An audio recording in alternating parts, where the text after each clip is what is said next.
¿Cuántos asesores tenés? Todas las fuerzas políticas. Mirá, tengo más de 15 seguro. Pero, es mucho. pero tengo muchos en San Luis. La verdad. Bueno, pero 15, ¿no?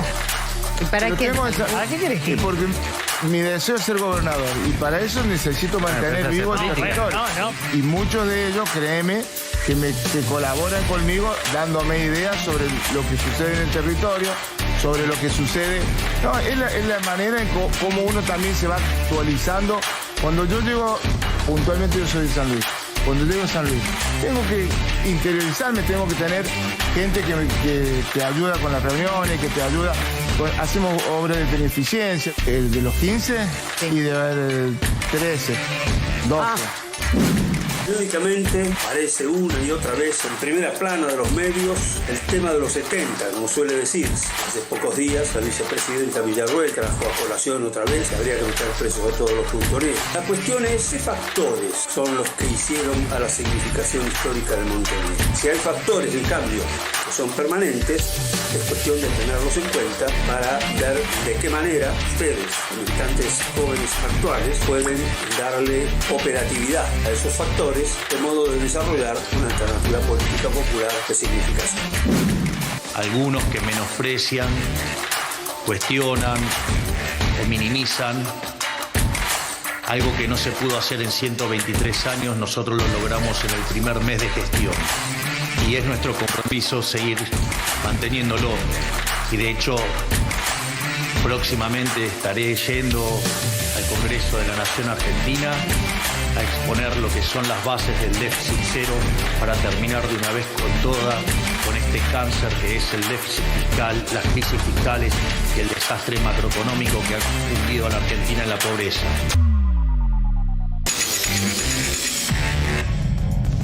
Muy buenas noches a todos, bienvenidos a MMC. En un rato vamos a contar qué está pasando con el dólar, que hoy ha bajado fuerte. El dólar blue en 1.265 pesos. Había dicho el ministro de Economía, van a sobrar dólares. Los dólares financieros van a caer, al menos en el día de hoy, una baja fuerte del dólar blue, también de los dólares financieros. ¿Qué está pasando y cuál es la perspectiva? Esta donde el Banco Central no tiene dólares, pero efectivamente los dólares están para abajo y está jugando muy fuerte el blanqueo y la suba de depósitos en dólares en los bancos. Vamos a explicar qué es lo que está pasando y cuál es el plan del equipo económico hasta fin de año y cuáles son las dudas que todavía hay en el mercado.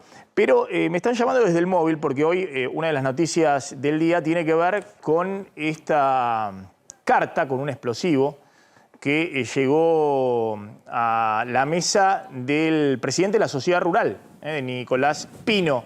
Está Cristian Balbo en el lugar. Cristian. Maximiliano, resultados preliminar de las pericias efectuadas a partir de este episodio aquí en el predio ferial de Palermo, en la Rural. Lo cierto es que se pudo confirmar que este paquete bomba era una pequeña caja que estaba envuelta en papel madera y también en nylon. Tenía un sticker en la parte superior procedente de la central de Andriani, en Barracas, en la calle Vieites 1230. De ahí ese paquete se dirigió a la sucursal que tiene también esta misma empresa de correo privado en Palermo, en la calle Escalabrino Ortiz al 615, y de ahí llegó a las 11:23 de la mañana aquí, a lo que es el sector para proveedores, sobre la calle Juncal 4450, ingresó este paquete, lo ubicaron en el primer piso, que es donde está la oficina del presidente de la Sociedad Rural Argentina, Nicolás Pino. De hecho, el sticker indicaba que el destinatario era el presidente de la Sociedad Rural. Su secretaria abrió el paquete y ahí se produjo una deflagración. Lo que determinaron las pericias, el escuadrón antibomba que estuvo trabajando hasta recién, Maximiliano, es que en esa caja había pólvora, un detonador, un resorte y un cableado. Y al momento de abrir ese paquete, quitar el nylon, quitar el papel madera y abrir esa pequeña caja, se produjo esta pequeña explosión. Por fortuna no hubo heridos, pero hay 7 personas a esta hora de la noche, incluyendo al presidente de la Sociedad Rural Argentina, que se encuentran todavía en el Hospital Fernández, también Pamela Sousa, su secretaria, y otras 5 personas que estaban en ese ambiente del primer piso aquí, siendo atendidos en principio asintomáticos, porque inhalaron el humo que produjo esa pequeña explosión. Así que están siendo atendidos todavía a esta hora de la noche para determinar si ese humo que inhalaron es o no es tóxico. Esta es la imagen, todavía el personal de bomberos de la ciudad trabajando aquí hasta recién, quedó una consigna de la policía de la ciudad. Atentado entonces al presidente de la sociedad rural. Para Waldo Wolf, el ministro de Seguridad, esto lo calificó, atención, como ataque terrorista. Ahora va a contar Martín Angulo, gracias Cristian, qué es lo que tiene la justicia, el juzgado interviniente a esta hora. Está Gonzalo Sorgo en el Hospital Fernández. Gonzalo, ¿qué tal? ¿Cómo estás? Exactamente, Maxi, buenas noches. Recién lo decía Cristian Balbo, esas 7 personas están siendo atendidas, están en observación en el Hospital Fernández, en este lugar, hasta las 11 de la noche, que es cuando se cumplirían las 12 horas desde el incidente. Después de eso, si todo sigue de la misma manera, le darían el alta a estas personas, que es Nicolás Pino, también su asistente, su secretaria, Sousa, recién la nombraba Cristian Balbo, y además de otras personas que se encontraban en la oficina, 3 personas del SAME que atendieron a todas estas mismas personas que recién estaba comentando por el contacto que tuvieron. Serían 7 y en el día de mañana estarían 12 horas también en su casa aislados hasta no tener ningún tipo de síntoma y ahí le darían el alta total. Gracias, Gonzalo. Muy amable. Bueno, ¿cuál es la información a esta hora, Martín Angulo? El origen, la justicia está investigando que el origen en donde la persona que pone este artefacto es en una librería de la avenida Entre Ríos al 2000, donde hay un servicio postal de Andriani.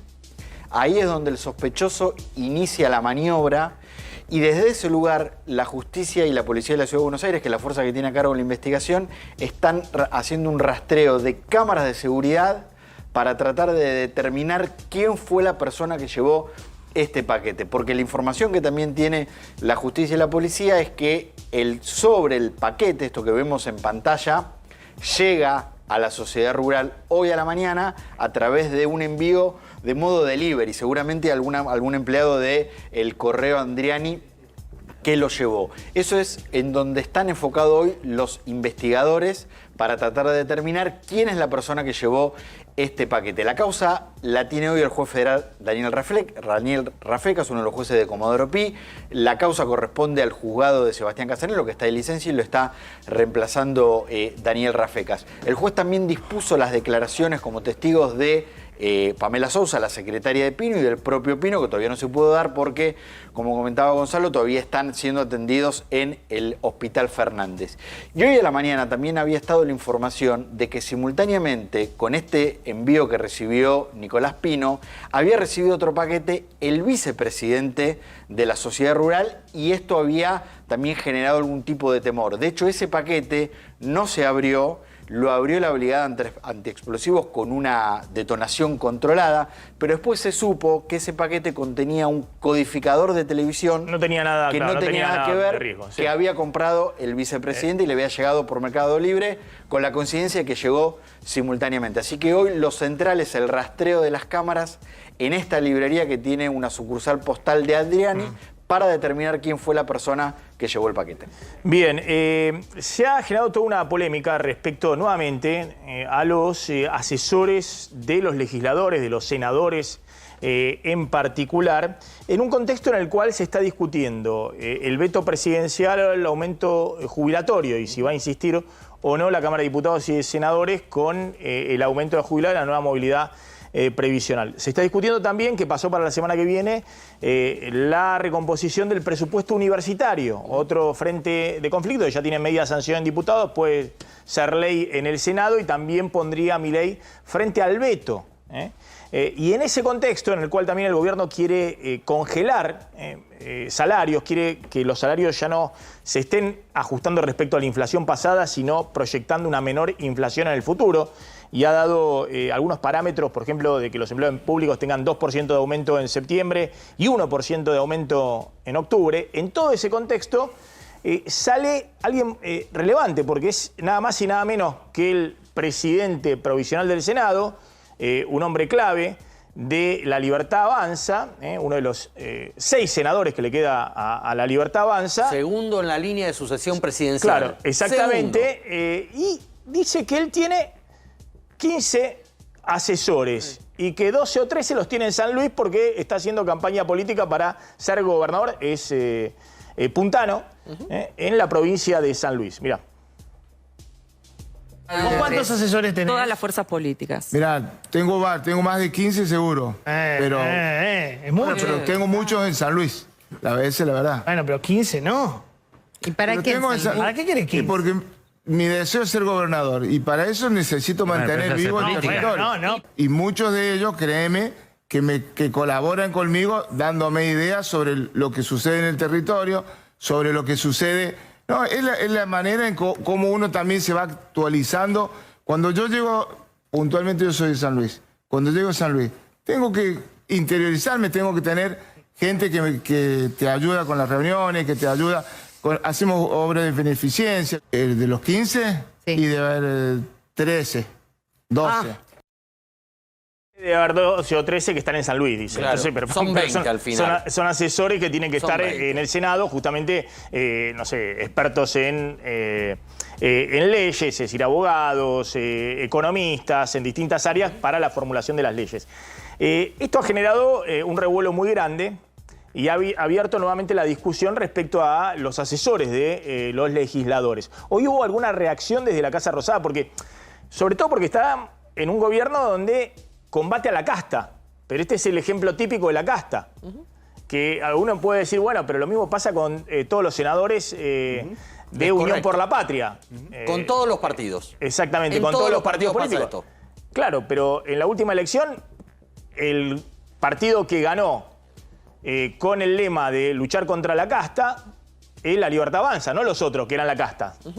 En el lema de La Libertad Avanza. Entonces, cuando aparece una mancha en ese espacio, hasta ahora el gobierno siempre había actuado muy contundentemente, afuera. Sí. Se fueron 52 funcionarios, echaron a una diputada, a un senador. ¿Qué pasó con Abdala? No pasó nada. No pasó nada con Abdala, nadie le pidió explicaciones públicas, la jauría digital libertaria no se tiró en su contra, no se lo tocó.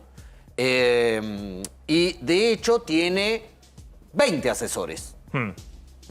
Insistimos, todos los partidos de todos los bloques, aún algunos que se rasgan las vestiduras, hacen lo mismo, y no solo en el Senado, también en diputados. Acá tiene que ver con lo que nos salen los legisladores. Pero en insisto un con momento esto, que no hay plata. con esto. Justamente gana Milei porque los otros, tanto Juntos por el Cargo, como lo llamaba Milei, Total. como Unión por la Patria, eran la casta. Y supuestamente los que vienen a combatir la casta tienen actitudes, por lo menos en el caso de este senador o de todos los senadores de La Libertad Avanza. Todos los senadores de La Libertad Avanza. Hoy el bloque de senadores de La Libertad Avanza, son 6 senadores, tienen 88 asesores. 88 asesores. Más o menos un promedio de 15 por cada senador. Con sueldos que van desde los 2 millones como máximo a los casi 600.000, ¿no? O sea que no es el único Abdala que está en esta situación. No.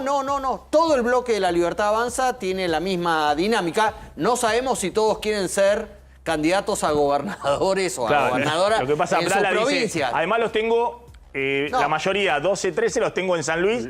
Para cuando yo voy a hacer a San Luis va a hacer campaña. Claro, Obra de beneficencia. el sincericidio de Abdala habla también de la inexperiencia de toda La Libertad Avanza. Sí, ¿no? claro.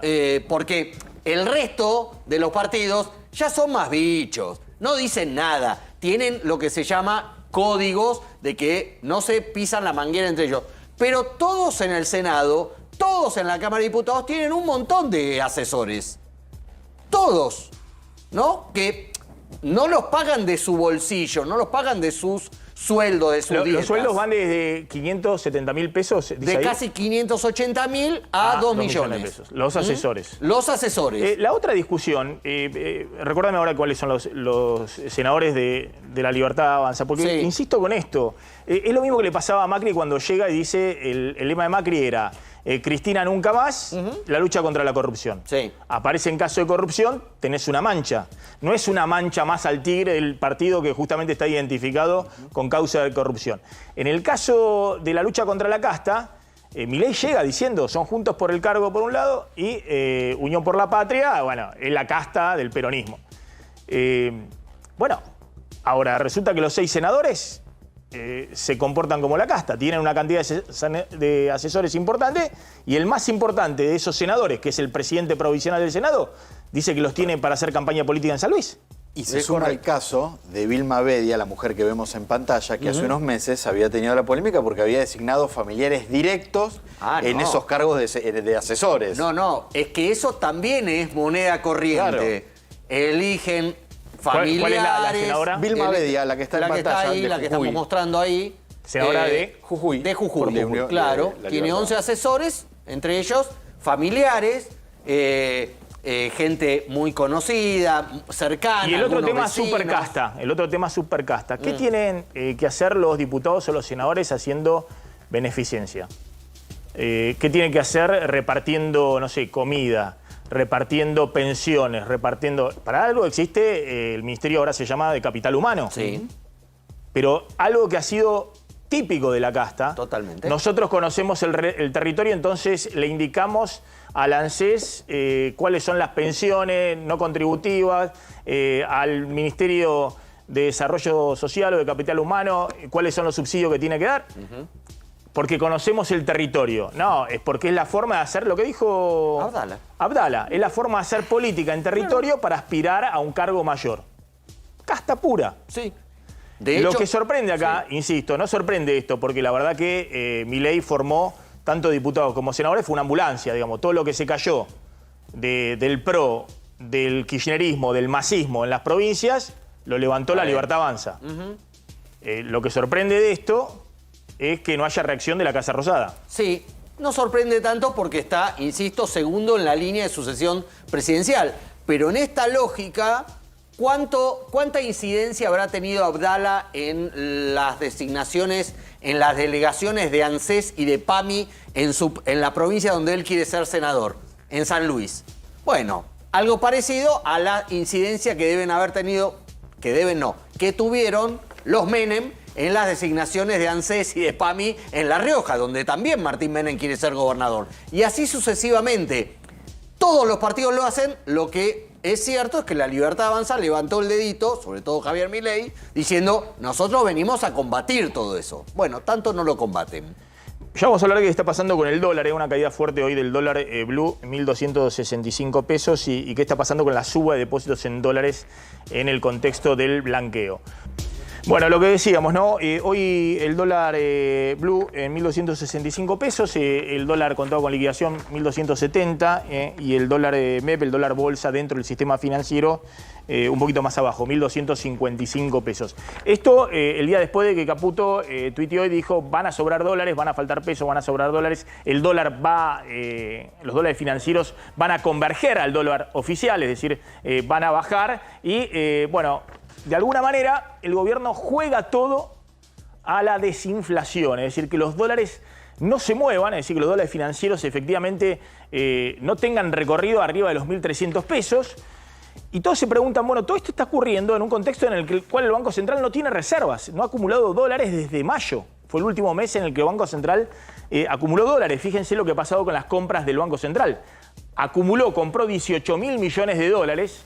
Entre enero y mayo se compró todo, el Banco Central emitiendo pesos para recomponer las reservas.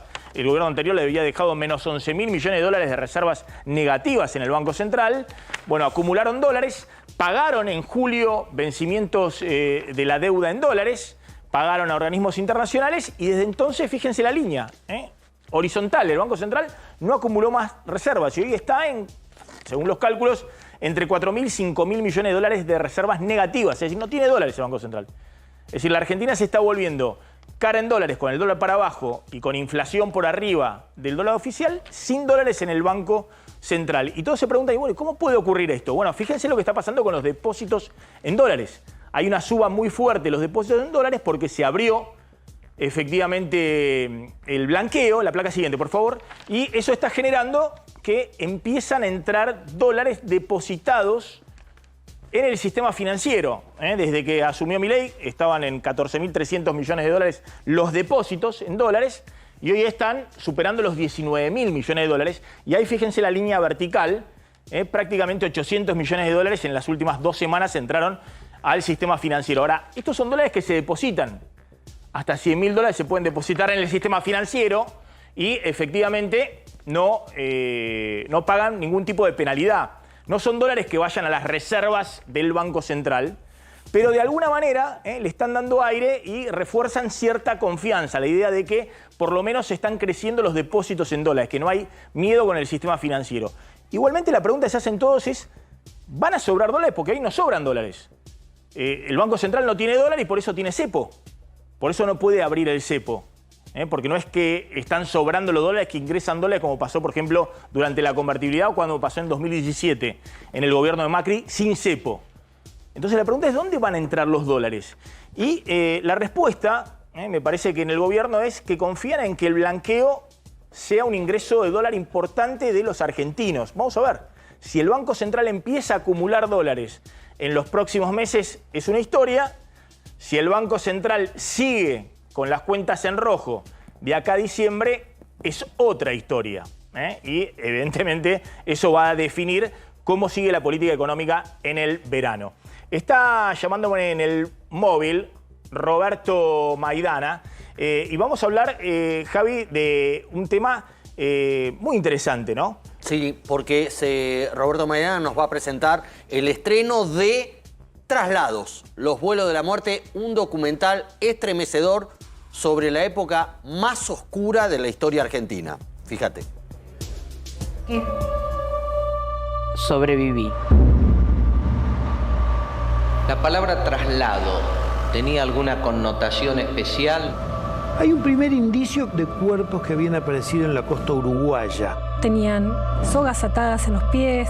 Imagínate un rompecabezas de 10.000 piezas. Necesitaban desaparecer a una generación completa. Se los arrojaba al mar uno por uno. ¿Cuánta gente no volvió? Yo sabía lo que había pasado, yo lo vi. Siempre hay algo que el criminal se olvida. Nunca pensé que alguien podía diseñar un método de eliminación tan sofisticado. Cuando empezás a mirar todos los patrones, sí, machear todo. La manera que tuvieron para exterminar, dejando la menor cantidad de rastros posibles, fueron los vuelos de la muerte. Bueno, está Roberto Maidana en el móvil. Roberto, ¿qué tal? ¿Cómo estás? Hola, ¿cómo te va, Maxi? Te está escuchando el director de esta película documental. Tiene algunas partes ficcionadas, pero tiene gran valor ha logrado reunir testimonios que permitieron, por ejemplo, está acá y aparece en este documental el Premio Nobel de la Paz de 1980, Pérez Esquivel, que fue uno de los sobrevivientes, porque él nos contaba, y además es de público conocimiento, que él lo subieron a uno de estos aviones y por la presión internacional en torno de los derechos humanos y de una figura pública, el avión recibió la orden de regresar a tierra y así se salvó. Pero bueno, aquí está Nicolás Gilavedra, que además es el hijo de quien fuera en su momento el camarista y además diputado, pero Ricardo Gilavedra, que tuvo la misión histórica, creo yo, esto lo digo yo por mi cuenta, de juzgar justamente a los comandantes de la última dictadura militar. Bueno, hecha la presentación. Qué buena presentación, gracias. Bueno, gracias. Maxi te está escuchando, puedes dialogar con él. Hola Maxi, ¿cómo andás? ¿Qué tal, Nicolás? ¿Cómo estás? Bueno, vuelve... todo muy bien. Vuelve todo el tiempo, ¿no? El tema de la dictadura, los 70... pasan los gobiernos, pero sigue siendo un tema de mucho interés social.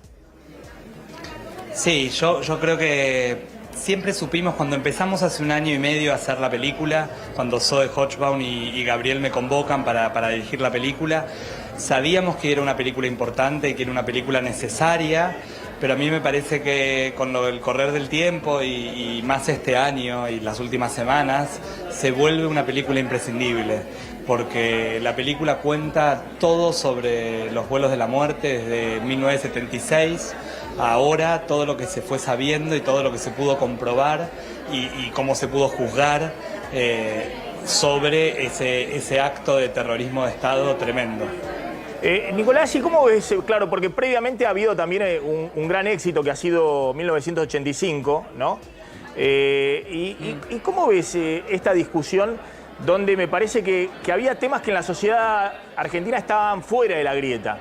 Uno era el juicio a los excomandantes, el nunca más, los derechos humanos, la revelación que fue impactante, ¿no? Hacia finales de los 80 de los vuelos de la muerte. Entonces, ¿cómo ves eso? Donde, por un lado, siempre las facciones políticas tratan de meter eso en la grieta. Y me parece que eso es algo que es un pacto que está por arriba de la grieta política coyuntural de la Argentina. Yo sentía lo mismo que vos y me pareció también después de 1985, de Argentina 1985, que la sociedad había elegido ubicarse en un lugar de la historia y una memoria colectiva que se construye. Pero en las últimas semanas tengo alguna duda.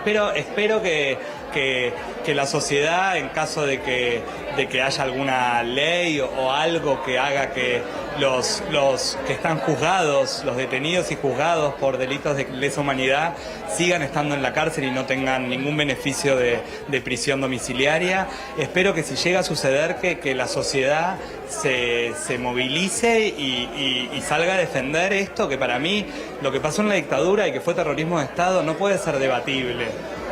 Y que se tiró muchísima gente de los aviones tampoco. Lamentablemente solo aparecieron 70 cuerpos, pero se sabe que había 2 vuelos semanales de Campo de Mayo, un vuelo semanal de la ESMA durante 4 o 5 años, que es muchísimo.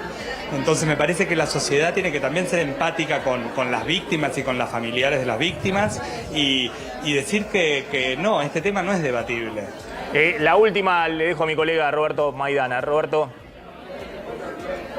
No, simplemente que me parece que eso siempre cobra, es como lo que decías, es como la base, digamos, la democracia recuperada en el 83 se hizo sobre esta base, no se puede discutir el reglamento.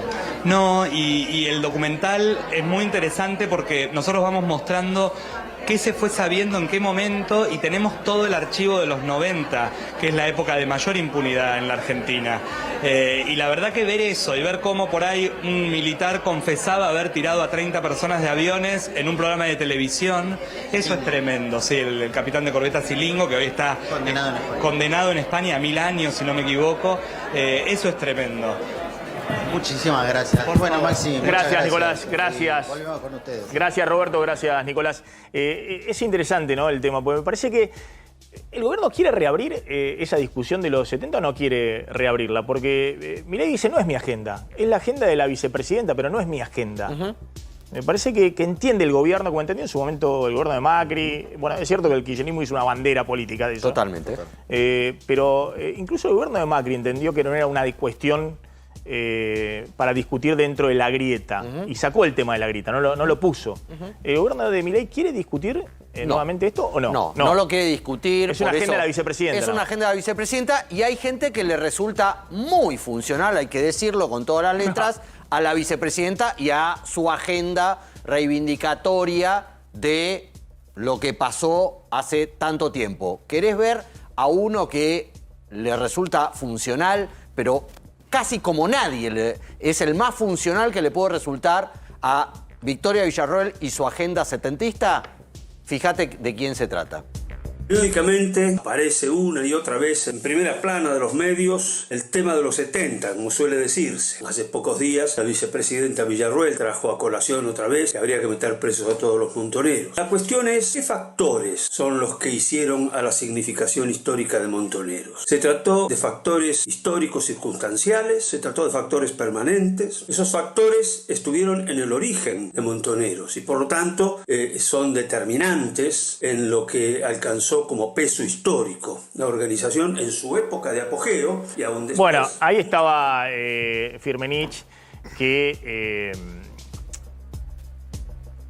está libre por el indulto de Menem. Exacto. Fue condenado y estuvo detenido. Lo liberaron, me acuerdo, Y el presidente Menem de devoto lo liberaron. Lo indultó. Sí. Junto con los excomandantes. Con los comandantes. Sí. Toda la Después se cúpula de reabrieron Montonera. los juicios con los excomandantes por esto del terrorismo de Estado, delito de lesa humanidad, que no se podía reabrir en el caso de este señor. Exacto. Que De los efectivamente delitos ha sido un asesino, Total. un delincuente, y está libre por un indulto presidencial en la década del 90 de Menem. Cuando yo estudié en la Facultad de Ciencia Económica de la UBA, este señor iba a las clases de la Facultad de Ciencia Económica. Y ahí donde iba era repudiado. Como ha sido repudiado por la sociedad argentina, por toda la sociedad argentina, no por los seguidores de Villarruel, sino por toda la sociedad argentina, por eso no puede andar públicamente por la calle en la Argentina. Vive Se exilió en Barcelona. en España. Exacto. Exactamente, pero ya después del indulto de Menem, en los 90, él fue a la Facultad de Ciencia Económica, no podía ir a los cursos porque era repudiado. Le gritaban, salí de la clase y esto y lo otro, o a las asambleas, y lo mismo en todos los actos políticos o de derechos humanos. Siempre que se presentaba, lo repudiaban y se tenía que retirar. Pero bueno, evidentemente reaparece y es funcional a la agenda de la vicepresidenta, que salió a decir qué. Claro, salió a decirle que era buchón y cobarde, lucharé para que estés preso, hizo un posteo largo. Servido en bandeja. La reaparición de Firmenich a todos estos grupos que insisten con la teoría de los dos demonios le resulta súper funcional, y ahí está la vicepresidenta que se despacha a gusto contra el ex líder Montonero, que como vos decís, debería estar en cana en vez de reivindicar a montoneros desde alguna plataforma. El colega Fabián Doman mostró más temprano un acto que debía ser en los 80, obviamente a finales de los 80, de la hermana del del padre Mujica, del padre Carlos Mujica, asesinado, no se sabe si por montoneros o por la AAA, la Alianza Anticomunista Argentina, una facción del peronismo de derecha con sectores fascistas. Fíjense, a ver. Que se retire porque nos está ofendiendo con su presencia. No, vea, señora. Usted es un hombre que hizo mucho daño en el país. Le pido por favor que se Usted retire. es la hermana de Carlos, yo soy discípulo de Carlos. Sí, no, discípulo no. Si fuera discípulo hubiera sido otra su historia. No soy discípulo. Por favor se retira. ¿Discípulo de quién sos? ¿Usted quién es? Humilde, que casi como guitarra de la villa de cantar. ¿Qué te pasa?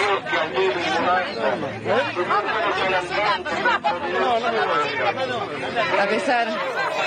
Bueno, con esa soberbia que lo caracterizó siempre. Toda la vida. Y con la cual él sobrevivió, porque estaba en el exilio mientras mandaba a sus militantes a morir. Incluso en la contraofensiva. Con esa soberbia se presentaba después en los actos, aún en los actos donde le decían, retirate, asesino. La hermana del padre Carlos Mujica. Exactamente. Así como en Los vuelos de la muerte, en el documental Traslados que veíamos recién, en su estreno, hay una base en la sociedad argentina de que nunca más eso. Para vos, Firmenich, también nunca más, Descubrí el Hotel Alto Verde en Termas de Río Hondo y pagalo en 3 cuotas. Visítalo y hace tu reserva en alto potencial. El médico Alberto Fernández. Federico Saavedra. Que lo atendía en la clínica, en la quinta presidencial. Pero también porque Saavedra contó que su relación con Alberto Fernández empieza en el 2008 como paciente en el Hospital Otamendi, y que en un momento el entonces ex jefe de gabinete le dice que quería ser su médico personal, y cuando asume como presidente lo lleva como titular de la Unidad Médica Presidencial. ¿Por qué era muy importante este testimonio? Porque Fabiola Yáñez, cuando declaró, contó que Saavedra conocía el moretón que tenía en el ojo derecho, ese que la propia Fabiola Yáñez aportó y cuyas imágenes son públicas y conocidas. ¿Qué dijo hoy Federico Saavedra? Federico Saavedra empezó contando que el 26 de junio del 2021, un sábado, Fabiola Yáñez lo llama por teléfono y le cuenta que tenía un moretón en el ojo, que había sido producto de un golpe involuntario, y que ahí él le receta esos famosos globulitos de árnica, y que le dio también una crema para que le baje la inflamación. Esto fue un sábado 26 de junio. Inclusive él aporta los chats que tiene con Fabiola Yáñez sobre esa comunicación, sobre esa conversación. 3 días después... ¿Qué significa un golpe involuntario? No hubo especificaciones. Habló de que fue un golpe involuntario y después lo vuelve a contar, y ahora te voy a contar ese contexto que es muy importante. 3 días después vuelve a comunicarse con Fabiola Yáñez para ver cómo iba el tratamiento de esos golpes, de esos glóbulos y de la crema que le habían dado. Y al día siguiente, un miércoles 30 de junio del 2021, por la mañana, Saavedra va a la Quinta de Olivos y desayuna con Alberto Fernández, con Fabiola Yáñez y con otro médico de apellido Alén. Y que ahí le vuelve a referir que había sido el moretón un golpe involuntario, accidental, en la cama. Y que Les preguntamos qué había pasado, ¿quién? El médico. Saavedra y Alén vuelven a llevar la conversación, y que lo que no recuerda Saavedra es quién le dijo que fue si un lo golpe. dijo Fabiola Yáñez o Alberto Fernández. Pero lo que sí dice en su declaración es que la otra persona no contradijo esta versión del golpe involuntario. Ese día también fue coincidente ese desayuno con que fue el día que estaba acordado comenzar y firmar el consentimiento para el tratamiento de inseminación artificial, que después terminó derivando en el embarazo de Fabiola Yáñez y en el nacimiento de Francisco, el hijo que tiene ahora la expareja. Este otro médico de apellido Alem, que estuvo en esta reunión, dijo Saavedra, va a ser citado a declarar como testigo. El médico no refirió de ningún otro episodio en donde haya tenido que atender a Fabiola Yáñez con algún tipo de moretón. ¿Y por qué estuvo 6 horas? Porque empezó a hablar, primero porque las declaraciones se toman a mano y así como estamos hablando nosotros, se va hablando más lentamente hasta que la persona toma nota de la computadora. Y porque habló de toda su historia como médico, contó cómo era el funcionamiento de la unidad médica presidencial, cuántos médicos había, cuántos enfermeros, cómo era el trabajo de los médicos también en casa. ¿Este testimonio, cuál es la validez o...? Primero que es válido porque primero... ¿Pero juega para quién? ¿Para la defensa de Alberto Fernández? Yo creo que va a ser más importante para la querella de Fabiola Yáñez. ¿Por qué? Primero porque ratifica que atendió el moretón en el ojo. Segundo porque habla de un golpe. Y seguramente la querella de Fabiola Yáñez va a resaltar que en ese momento no habló de que se trató de un golpe intencional por la situación que Fabiola Yáñez estaba viviendo. De hecho, este golpe es contemporáneo con lo que Fabiola Yáñez cuenta que ocurrió en la cama una noche, donde cuenta que Alberto Fernández se dio vuelta y le pegó una trompada en el ojo. Probablemente hacia ahí vaya la postura de la querella. Sí, Saavedra sostuvo que no tenía conocimiento de golpes y no tenía conocimientos de algún otro tipo de moretón que haya tenido que asistir a Fabiola Yáñez. El 15 de septiembre tiene como fecha límite el gobierno para presentar el presupuesto 2025. Y Javier Milei, hoy en un acto de Vox, ¿no?, en la Argentina, La Libertad Avanza, Vox y otras fuerzas de... El Foro Madrid se llama. El Foro de la Libertad, se realiza acá en la ciudad de Buenos Aires.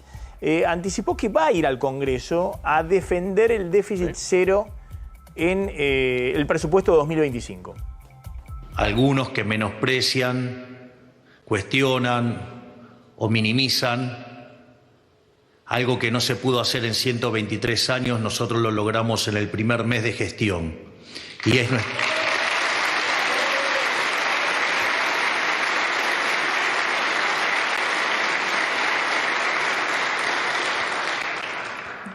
es nuestro compromiso seguir manteniéndolo, y de hecho próximamente estaré yendo al Congreso de la Nación Argentina a exponer lo que son las bases del déficit cero para terminar de una vez con este cáncer que es el déficit fiscal, las crisis fiscales y el desastre macroeconómico que ha hundido a la Argentina en la pobreza.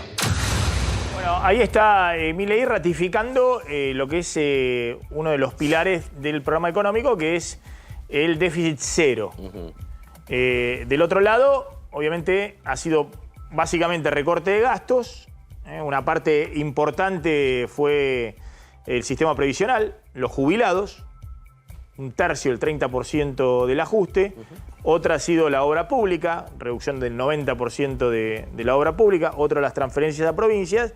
Y otra pata es la quita de subsidios, recorte de subsidios, que todavía ahí hay tela para cortar y de hecho por eso van a seguir los aumentos tarifarios tanto este año como el próximo. Y después está la licuación de distintos gastos. Insisto, los jubilados ya con la nueva fórmula, la de Milei, no hay más licuación porque ajustan 2 meses para atrás. Lo que se está discutiendo es si recomponen algo de lo que perdieron. Y sí hay licuación en algunos gastos, ¿no? Salarios públicos y también en el tema universidades. Sí, ayer contábamos la buena noticia que había recibido el gobierno, que era que hoy no se iba a debatir nada en el Senado, no iba a haber sesión en el Senado, porque el Senado quería, de alguna manera, ratificar la media sanción de diputados al aumento del presupuesto universitario. No va a suceder, no sucedió hoy, vamos a ver la semana que viene. Pero la mala noticia es que toda la oposición acordó una sesión especial para el miércoles que viene para insistir en diputados con la movilidad jubilatoria que consagró el Congreso y que vetó Javier Milei. Atención porque requieren los 2 tercios de los presentes. Es decir, tienen que tener primero quórum para sesionar y después conseguir los 2 tercios de los presentes. Y acá estamos mostrando algunos de quienes convocaron a esta sesión y ahí vas a encontrarte con el radicalismo en sus 2 vertientes. Ahí pusimos a Rodrigo de Loredo, pero también está el sector de Manes convocando, Pichetto, ¿no? Hacemos Coalición Federal, los bloques de las provincias, de Innovación Federal, la Coalición Cívica. ¿Y el PRO? El PRO ha dicho que supuestamente no va a seguir bancando. Esa es la carta de Milei para frenar a diputados para que no le neutralicen el veto al aumento jubilatorio, que todo el PRO se haga presente y vote en contra. Pero no le alcanza. No le alcanza al gobierno con toda la Libertad Avanza, los aliados, el PRO. Atención, obviamente Unión por la Patria van a votar con las 2 manos para que se mantenga la movilidad jubilatoria que consagró el Congreso y que vetó Milei. Entonces lo que necesita el gobierno es que vaya todo el PRO, además del bloque propio que tiene, no sé, 36, 37 diputados. Que vaya toda la Libertad Avanza. Y que falten muchos diputados de los gobernadores. De los gobernadores. Que no se hagan presentes, que no lleguen a la sesión. Que no estén. Esto va a ser el miércoles próximo. El miércoles que viene. Guarda, porque si sale mal para los bloques opositores y no consiguen los 2 tercios, no lo van a poder volver a hacer en lo que resta del año parlamentario. Con lo cual, si falla, por eso es muy importante lo que va a pasar el miércoles que viene, si falla, ya no van a poder ni siquiera insistir en el Senado, porque le quedaría la otra Cámara sin poder volver a debatir sobre este tema. ¿Universidades también se va a tratar la semana que viene? Ahora, eso en el Senado. Eso en el Senado, eso depende más de Victoria Villarruel. Veremos si el jueves, como quieren los bloques opositores, se trata en el Senado, cosa que no se pudo hacer en el día de hoy como ellos tenían previsto. Gracias, nos estamos retirando, se quedan con Pablo Caruso y equipo con QR. Nosotros nos reencontramos como siempre mañana. Chau, pásenla bien.